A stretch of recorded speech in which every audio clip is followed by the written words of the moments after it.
The dawn of the 20th century was the beginning of a new era in the United States. Progressivism took hold and started to clean up the Gilded Age's corruption in business and politics.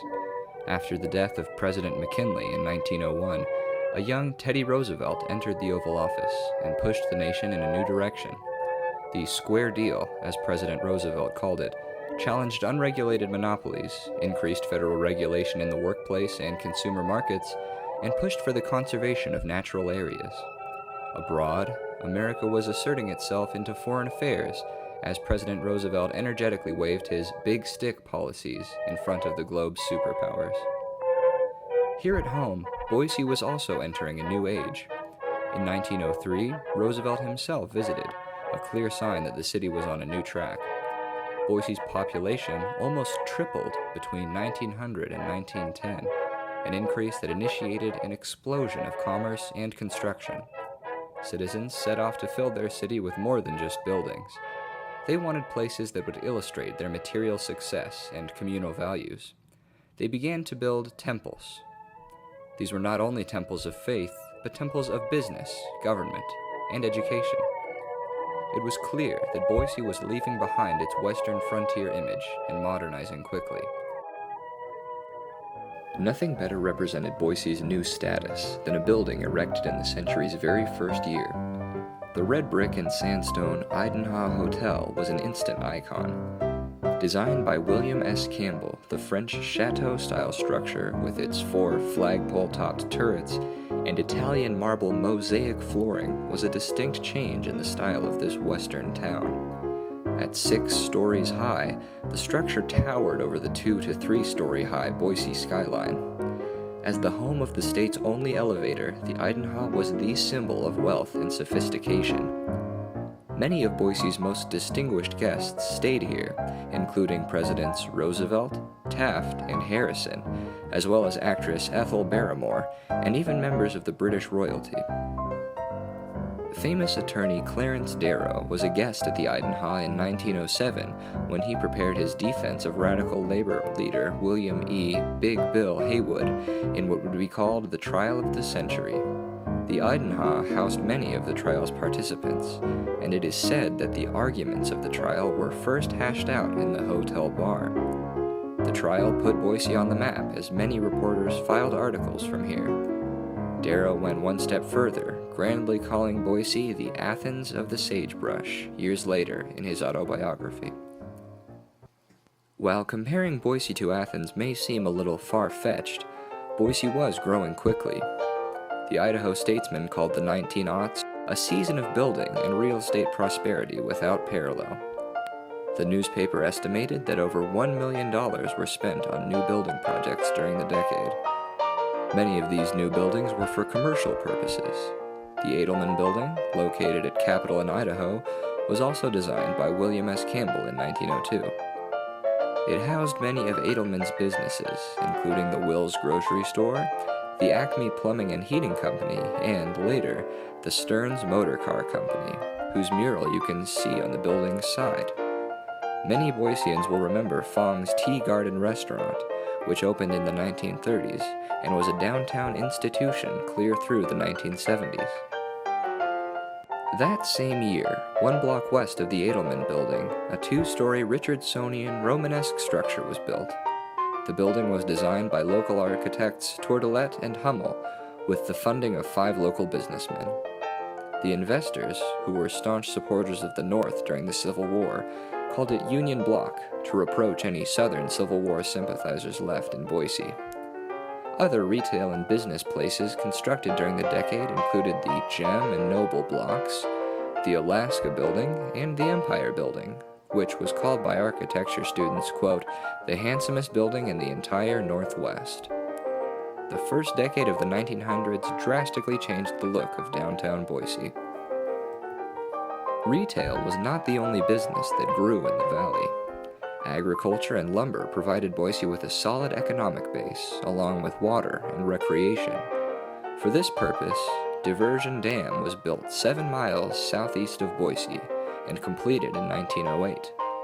Its original purpose was to divert the currents of the Boise River into the New York Canal to provide water for farms in the valley. 4 years after construction, however, a turbine was added to generate hydroelectricity that powered the construction of the much larger Arrow Rock Dam. Economic prosperity was followed by a rapid increase in Boise's population. Since Boise's founding, folks from many ethnic groups had come to Boise for the economic opportunity the valley provided. The Chinese, many of whom had come east with the building of the Central Pacific Railway and to work the mines around Idaho City, began to command more respect after the turn of the century. By 1910, the Chinese had established themselves as more than unwanted immigrants. They even built their own temples and businesses in what came to be Boise's Chinatown. In fact, turn-of-the-century Boise featured a variety of different ethnic communities, such as the Japanese, African American, Slav, Italian, German, Scandinavian, and of course, the Basques. Evidence of these communities can still be found in places such as the German Turnverein building, the traditionally African American River District, and what came to be called Garden City for its Asian gardens and nurseries. The city expanded west and north into the neighborhoods now called the North End and the West End. Bungalows replaced the Queen Anne-style homes of the previous periods. These homes were smaller and generally less extravagant, with craftsmanship revealed in large front porches, built-in cabinetry, and an emphasis on more natural materials from local sources. Boiseans also started to demand new amenities consistent with a progressive vision of life.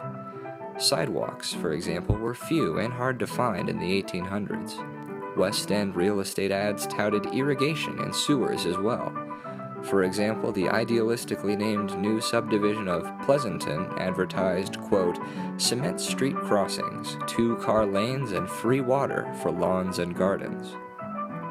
To fulfill the spiritual needs of the citizens, St. John's Roman Catholic Cathedral and St. Michael's were built only blocks away from one another in elegant Romanesque and Gothic form, respectively.